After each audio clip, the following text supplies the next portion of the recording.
Joining us now is David Mitchell. He is the president of the Public Policy Forum, and we welcome you back to TVO. Thank you, Steve. Nice to have you here. Well, we're going to ask that question, what happened to government policy? Governments obviously need new ideas to make progress in what they want to do, and once upon a time, a lot of those good ideas came from the public service, the civil service.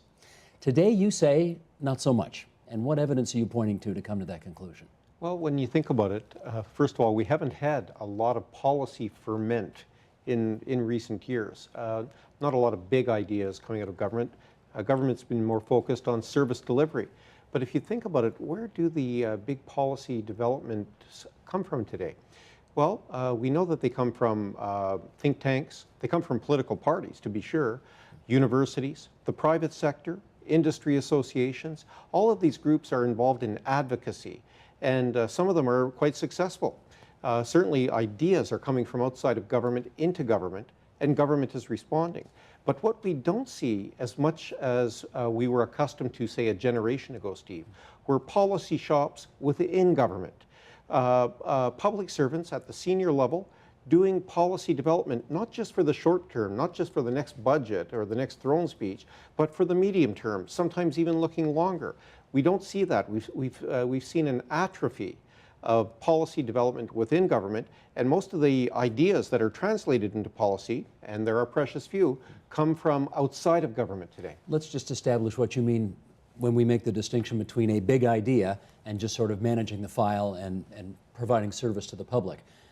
What's a big idea? Give us an example. Well, we've had in recent Canadian history free trade, NAFTA, as it is now referred to, the GST, which was a big and very controversial policy idea. So you're going back to the Mulroney days right now. I am, and there's a 1980s. There's a reason why I'm probably pointing back in that direction. That was probably the last time, the most recent time in Canadian politics at the federal level, where there was a big government policy agenda.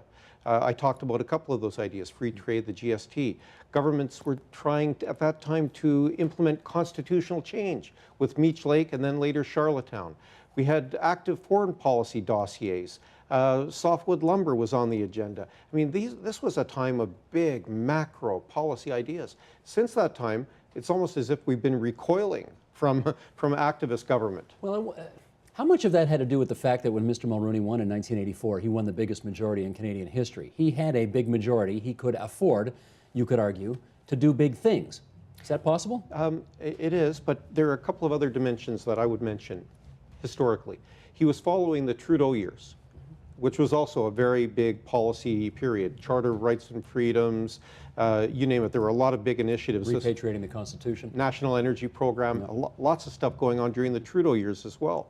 The interesting thing is that when Brian Mulroney became Prime Minister, Steve, in 1984, what we were seeing internationally were the Thatcher years in the UK and the Reagan years in the US, which was a period of conservatism that was characterized by less activist government and less bold policy development. But in Canada, that was not the case with the Mulroney period, where it was almost as if he was trying to outdo his predecessor, Mr. Trudeau. Well, he was a progressive conservative too, we have to add. He was not indeed. Just a Thatcher or Reagan conservative. Very different kind of conservatism, and very activist on a number of fronts. So tell me why you think that, you've explained where all the other places where the big ideas come from nowadays. Why has the civil service atrophied? Why don't we get those big ideas out of the civil service anymore? Well, it's not because we don't have smart people in the public service. We do. In fact, if you look at the caliber of public servants in Ottawa or at the provincial level in Canada, we have some really fine minds, individuals, who, unfortunately, in my view, are focused primarily by the governments in power on internal processes of accountability, rather than the external focus on policy development that meets the community's needs or the provinces or the country's expectations. And that word accountability is a very important word right now, because over the last number of years, that's been the top policy priority of governments. Focus not at the political level, but at the public service level. We want our public servants apparently to be spending a lot of their time focused on filling out forms and putting their expense accounts online and doing a lot of paper pushing but very little policy development or thinking, which should be their forte, quite honestly. Well, because they can end up on the front page of the newspaper the next day, and then their minister's in trouble, and then everybody's got to circle the wagons, and you'll forgive my putting it this way, cover their ass. Isn't that the business? I mean, that's a lot of the business that they're in nowadays, isn't it? Unfortunately, I think you're right. And unfortunately, I say that because it's a reaction, and I would argue an overreaction to some specific incidents, scandals, if you will, like the sponsorship scandal in Quebec that led to the Gomery inquiry. Well, what happened as a result of that? A lot of rules, a lot of regulations, a lot of accountability being applied to the public service to the detriment of actually delivering services or policy development. But if you don't do that, if you take, I guess the argument is if you take your foot off the accelerator that is accountability, they'll try and get away with stuff. Well, I don't know. You know, what you're expressing, Steve, is a distrust that permeates the public services of Canada today. It's unfortunate. No, it's a distrust by the public of the public service and the politicians and, frankly, most institutions we have right now. But I would argue that it may be, and I believe it is, an overreaction to some isolated circumstances. And let me tell you what I think the problem is, that we're out of balance. There needs to be some kind of an equilibrium between accountability and innovation in government.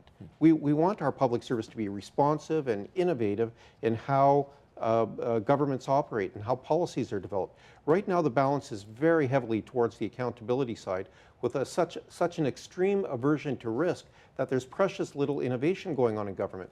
And I think our challenge and our opportunity as a country is to move that balance back into a healthier position where there's at least intelligent risk and some policy development also taking place, even while we have the accountability measures in place. Well, here's how the clerk of the Privy Council put it in a presentation last October. He said, with the media, we have greater attention and higher scrutiny of government actions, but this brings a risk of public cynicism.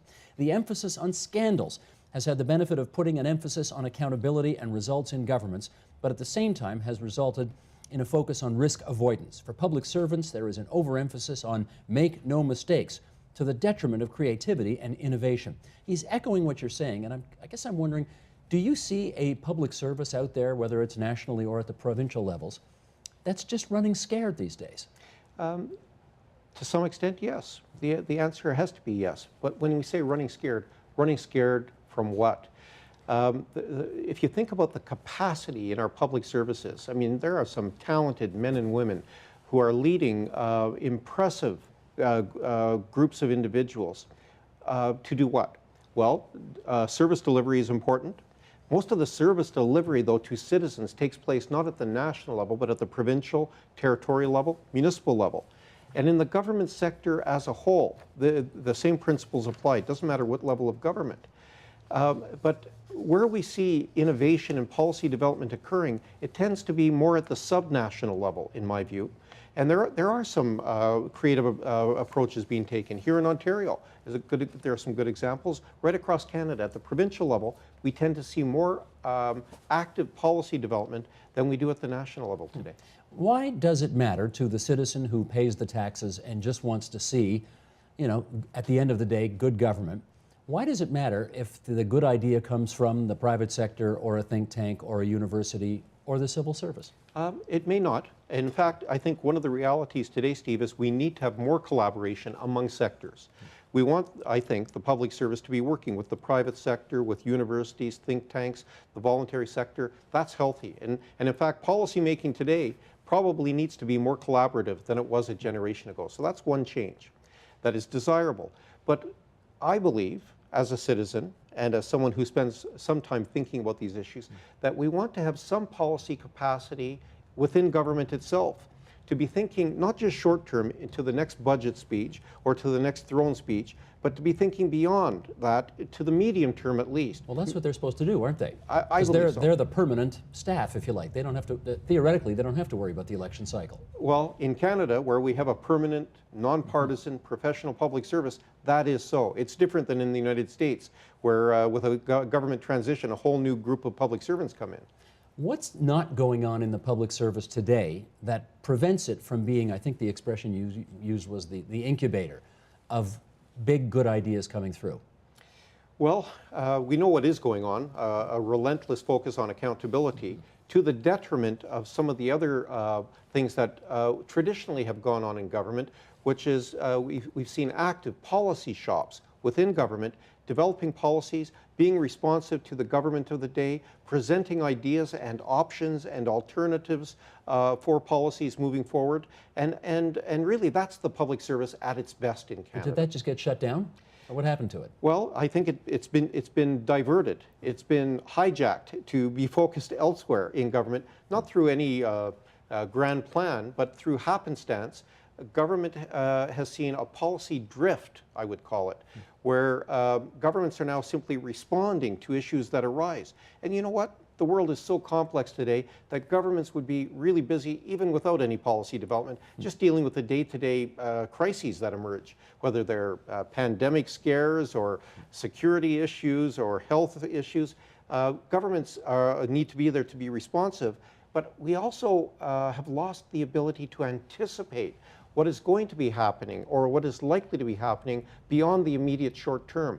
Just as successful businesses are not focused only on the short term, likewise governments need to focus somewhat forward thinking in terms of being able to serve the needs of the citizens. We've heard this expression many times, the democratic deficit. Not just the financial deficit, but the democratic deficit. And here are some numbers I want to share with you and with our viewers from a report of the Canadian Index of Well-Being. Almost 60% of Canadians voted in the most recent federal election in 2008. That's down 10% from the 93 election. 2% of Canadians volunteer for law, advocacy, and political groups. 2%. Between 40 and 45% of Canadians say they are not satisfied with how democracy works here. Only 12% said their lives were improved by federal policies. So I guess you have to ask at the end of the day, do you think the Canadian public cares about this? Maybe not. Current engagement levels with the institutions of our democracy are at an all-time low. Not only federally, provincially, the record is even less impressive. So it could be that Canadians might just want governments to get out of their lives and get out of the way and let them live. The reality is we are such a decentralized federation that if we let everything become just filtered down to the community level, there's an interesting question arises. Who speaks for the country? Who speaks for Canada? And right now, with such a decentralized federation, and Canada is one of the most decentralized of any federations in the world, there is a question on major files that are important to us as citizens: energy and the environment. Provincial responsibility. It is, and yet there's a need to coordinate what goes on in the country so that Canadians and business people in Canada can know what the framework is to operate in. It doesn't mean we need to have a heavy hand of government, far from it, but certainly there's a role to coordinate what goes on in this federation. And in a number of areas, we do have that. Healthcare would be a good example, Steve. Provincial responsibility. It is. And yet all the biggies are all provincial responsibility. And yet we have a Canada Health Act that tries to enshrine some universal principles so that there's equal access to healthcare across the country. That to me symbolizes the role of the federal government in playing some kind of at the very least, coordinating role. That requires some policy. Okay. Well, I would not expect the president of the Public Policy Forum to come here and say people don't care about policy. However, having said that, let's just look back at the last federal election. You know, you had a guy who ran on a very highly thought through, down to almost down to the nickel, the Green Shift, Stéphane Dion. I mean, if you want to talk about policy, there was a serious chock full of policy book, and he got killed. Does that not make you wonder whether the Canadian public cares more about presentation and style than it does about policy? It could be that we as citizens today simply want our governments to be careful custodians of the public purse and don't give us any big ideas that might be costly or expensive. Could be. Having said that, another possibility might be that the former leader of the Liberal Party, Monsieur Dion, was ahead of his time in thinking about the issues associated with the Green Shift, and perhaps maybe the ideas could have been more effectively advocated. There are issues percolating in the not only consciousness of Canadians, but in the real needs of Canadian communities that need to be addressed. It's a question of how governments go about doing that. Okay, I know everybody, people who do what you and I do love the big idea and the Sermon from the Mount type of thing. But here's William Watson writing in Policy Options, who writes this: why is a transformational leader best? If a leader transforms society in the wrong way, think of Stalin, That can't be good. If things are just about right in policy terms, better a leader who is transfixed by the status quo than transformative. What do you think of that? I agree with William Watson on that, Steve. You might be surprised to know this, but I'm not sure we would be anything but suspicious today about the leader who gets up on a white horse and yells charge in some new direction. We're probably likely to all scatter in different directions. Right. We're suspicious of that kind of leadership. And even now the reaction in the United States to President Obama is showing a little bit of that skepticism. But in Canada, even if it is the leader who is going to be a caretaker leader, we're looking for incremental improvements to the status quo. The status quo needs to be improved and addressed. Generational change is happening in our country at a significant level, and the expectations of a new generation are different. We need a leader who at least can be responsive and make the incremental adjustments that are necessary. Let me come full circle with you, because I know we started our conversation with your decrying the fact that the big idea in government policy is kind of dead these days, and you went back to Brian Mulroney's days, GST and free trade, when finding the last big idea in public life. I wonder if the lesson, though, isn't that by the time Brian Mulroney was finished redesigning this country with those two big ideas, the reality was he was despised. Now, 20 plus years later, almost 30 years later, we're reevaluating Brian Mulroney's time in office, and it looks a lot better in hindsight to many of the people who are making these judgments. But the lesson of the time was, the big idea will get you killed. The little idea, managerially speaking, like Jean Chrétien did, gets you 3 back-to-back-to-back majority governments, and you know, that's kind of a nicer way to go. I mean, is that the unfortunate lesson of the big idea? It could be. I do think we have been reacting to the big ideas for the last generation very much. We have a distrust of Brian Mulroney or Pierre Trudeau-like personalities who are going to be promoting big and possibly expensive ideas. Taxpayers don't want that. But it's inevitable, in my view, that policy is going to make a comeback just because the exigencies of our times and the needs of Canadians with an aging population, with an innovation deficit, with the energy and the environment being number one on people's minds in many regions of the country, governments are going to have to address these ideas, not necessarily through big, bold, expensive ideas, but through a focus and a coordination that is vitally necessary today. And you know what, Steve? That's public policy. Gotcha. David Mitchell, President, Public Policy Forum. Good of you to visit us at TBO tonight. Thanks. Pleasure, Steve.